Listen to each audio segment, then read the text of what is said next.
Coucou tout le monde. Bon, je réponds à enfin, c'est pas vraiment une question, mais je me balade et j'étais en train de penser à un truc.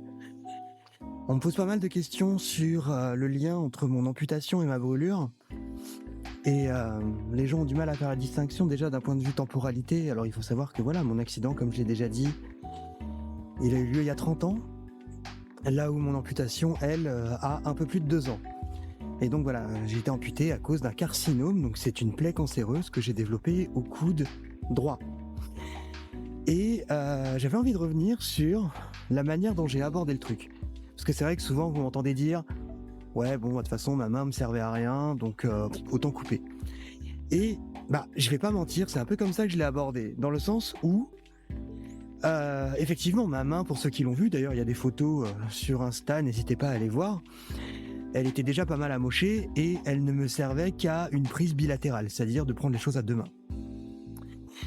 Et j'ai eu à cœur lorsque, on m'a annoncé que le diagnostic était le cancer et qu'on m'a proposé l'amputation, parce qu'on m'a aussi proposé d'autres scénarios, hein, comme l'immunothérapie ou la chimiothérapie et les rayons, sauf que j'étais moyen chaud et l'amputation, en fait, en vrai, c'était grave pratique parce que bah, j'ai gardé le cancer 2 semaines, hein. C'est pour ça que j'ai beaucoup de mal à dire je me suis battu contre le cancer, puisque le combat a été quand même extrêmement court.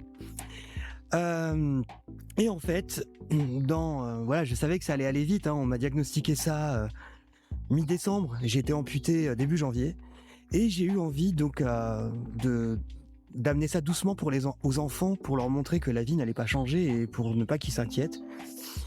Et du coup, j'ai profité des vacances de Noël pour essayer de mettre en place un protocole. Je me suis attaché la main droite dans le dos et je me suis dit bah let's go, faisons tout d'une seule main. Et en fait, on a un peu vu ça comme un jeu. Je me suis entraîné, j'ai pu aussi voir du coup les modifications éventuelles que je devrais amener à la maison ou à certains objets. Donc du coup, j'ai pu anticiper les futurs besoins que j'aurais eu après post-amputation.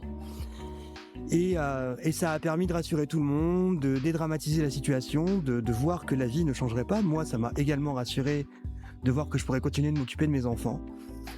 Et voilà, donc des fois, je repense un peu à ça. Et c'est vrai que je me suis dit, putain, j'ai quand même pris cette décision sur un coup de tête et je regrette pas du tout, hein. Mais voilà, c'est pour répondre à certaines questions, c'est un petit peu la l'approche que j'ai eue, pratique et pragmatique, de me dire: «Allez, let's go, si on doit couper, fais on va en faire un jeu, on va s'entraîner», et voilà. Donc tout le monde n'a pas le luxe de faire ça, j'en conviens, mais moi je l'ai eu et je ne regrette pas. Voilà.